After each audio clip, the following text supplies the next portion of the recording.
Hello, আমি স্বাধীনতা lively স্বাধীনতা ইউটিউব চ্যানেল এবং ফেসবুক পেজের নতুন আর একটি ভিডিওতে তোমাদের সকলকে স্বাগত। আশা করি তোমরা ভালো আছো আর আমিও ভালো আছি। তো এখন বাজে সকাল 7টা আর এখন আমি তোমাদের সাথে নিয়ে আজকের ব্লগটি শুরু করলাম। তো সকালে আমি চা করেছি আর চায়ের সাথে দিলাম সবাইকে নিমকি, বিস্কিট আর লাড্ডু, আর এর দিয়েই আমরা সকালের চা খাওয়া কমপ্লিট করলাম।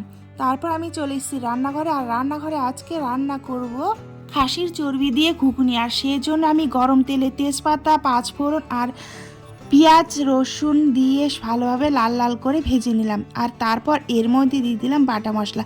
বাটা মশলার মধ্যে দিয়েছি আদা, শুকনো লঙ্কা, ধনা, জিরা দিয়ে ভালোভাবে আমি পিষিয়ে নিয়েছিলাম। তো এর মধ্যে আমি এখন দিয়ে দিলাম লবণ আর হলুদ দিয়ে আবার সুন্দর করে কষিয়ে নিচ্ছি। তারপর দিয়ে দিলাম সিদ্ধ করা মটর, আর মটরের সাথে সাথে দিয়ে দিলাম সেদ্ধ করা আলু দিয়ে এখন ভালোভাবে কষিয়ে নেব। তারপর দেখো কত সুন্দর আমার কষানো হয়ে গেছে। আর এখন আমি এর মধ্যে দিয়ে দেবো খাসির চর্বি বা তেল। তো খাসির চর্বিটা দিয়ে আবার এটাকে ভালোভাবে নাড়াচাড়া করে নেব। তো দেখো কি সুন্দর হয়েছে, তাই না? তাই এখন আমি দিয়ে দিচ্ছি জল, আর জলটা দিয়ে ভালোভাবে নাড়াচাড়া করে মিশিয়ে নিয়ে ভালোভাবে ফুটিয়ে নেব। তারপর গরম মশলা আর লবণ দিয়ে দেবো পরিমাণ মতো, দিয়েই আমি রেডি করে নামিয়ে নেব। তাহলেই হয়ে গেল ঘুগনি। তো ঘুগনি রান্না হয়ে গেছে, আর এখন আমি ভাজছি লুচি আর ফুলকো লুচি, একদম সুন্দর ফুলকো লুচি। দেখো এত সুন্দর লুচিগুলো ফুলছে না, একদম লোভনীয় লাগছে, কত সুন্দর হয়েছে। তো এইদিকে আমি লুচি ভাজছি আর ওইদিকে মা খেতে দিচ্ছে সব আত্মীয় স্বজনদের। তো আমি সম্পূর্ণ লুচি ভেজে তারপর আমিও খেতে বসে যাব।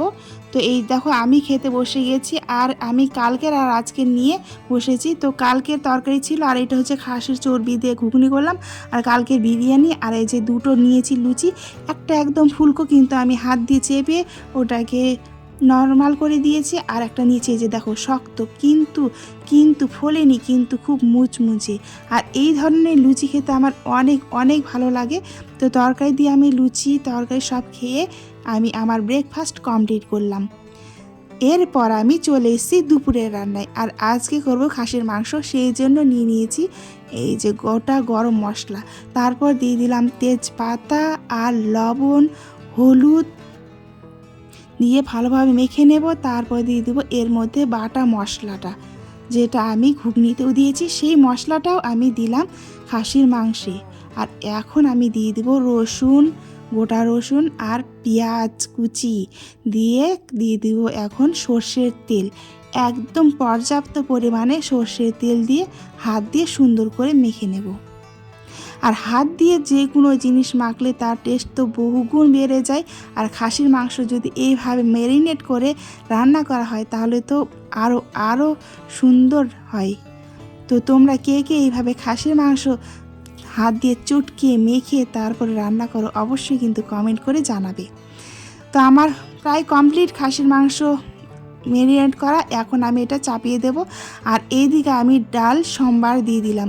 আর দেখো ডালের কালারটাও কত সুন্দর এসছে। তো আমার ডাল সম্বার দেওয়া হয়ে গেল। এখন আমি এদিকে রান্না করে নেব টক পালং। সেই জন্য দিয়ে দিয়েছি গরম তেলে তেজপাতা আর শুকনো লঙ্কা, তারপর দিয়ে দিলাম একটুখানি সর্ষে ফোড়ন, দিয়ে দিচ্ছি টক পালং। আর টক পালং খেতে আমার ভীষণ ভালো লাগে। আর তোমরা কে কে টক পালং ভালোবাসো আর কে কে টমেটোর চাটনি ভালোবাসো, অবশ্যই কিন্তু কমেন্ট করে জানাবে। আমি কিন্তু দুটোই ভালোবাসি। তো এখন দিয়ে দিলাম লবণ আর দিয়ে দিচ্ছি হলুদ, দিয়ে এটাকে একটুখানি জল দিয়ে নাড়াচাড়া করে ঢেকে রেখে দেব। তারপর চলে এলাম 4 মিনিট পর, আবার ঢাকনা খুলে দেখছি সব টক পালং একদম সেদ্ধ হয়ে গেছে। তাই সুন্দর করে নাড়াচাড়া করে নিচ্ছি, একদম মিশিয়ে নিচ্ছি। তারপর দিয়ে দিলাম 1 বাটি চিনি, দেখেছো তো 1 বাটি চিনি দিয়ে আমি আবার সুন্দর করে চিনিটার সাথে মিশিয়ে নিচ্ছি টক পালংটা। এখন আমি আবার খাসির মাংস দেখি কি অবস্থায় আছে। তো ঢাকনা তুলে দেখছি যে খাসির মাংস সেদ্ধ অনেকটাই হয়ে গেছে, কিন্তু জলটা এখনও শুকোয়নি, 80% হয়ে গেছে। তো আবার ঢাকা দিয়ে রেখে দেবো পুরোপুরি সেদ্ধ হওয়ার জন্য। তো সেদ্ধ হয়ে গেছে আমার খাসির মাংস, আর এখন আমি কষিয়ে নিচ্ছি, সুন্দর করে কষিয়ে নিচ্ছি। আর দেখো কত সুন্দর এসছে কালারটা, খেতে ইচ্ছে করছে এখনই।